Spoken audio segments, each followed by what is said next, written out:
তুমি কেমনে এত আপন হইলা, কেমনে আমার পরানটা কাইরা নিলা, কেমনে আমার চোখের ঘুম হারাম কইরা দিলা, তা কি কইবার পারো ব্যাপারী?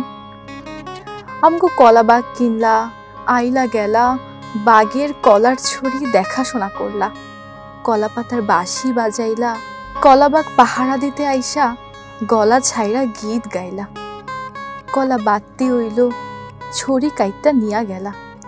সেই সময় আমার মনটা কেন নিয়া গেলা ব্যাপারী? আমার ভিতরে এখন শান্তি নাই। ব্যাকে কয় আমি নাকি শুকাইয়া গেছি, চক্ষের নিচে নাকি কালি পড়ছে। আয়নায় নিজেরা দেখতে গিয়া তোমারে দেখি ব্যাপারী, আজব কাণ্ড। চক্ষু বন্ধ কইরাও তোমারে দেখি। তুমি কত ব্যাপারী, তোমার ভুলি কেমনে? তুমি যে আমার মন কাইরা নিছো, মনের নাও আর পবনের বৈঠা লও ব্যাপারী। হিয়ার পরে চলো নিজে করে হারাই। সত্যি কইতাছি, তুমি আর আমি নাও বাইয়া চইলা যামু অচিন দেশে।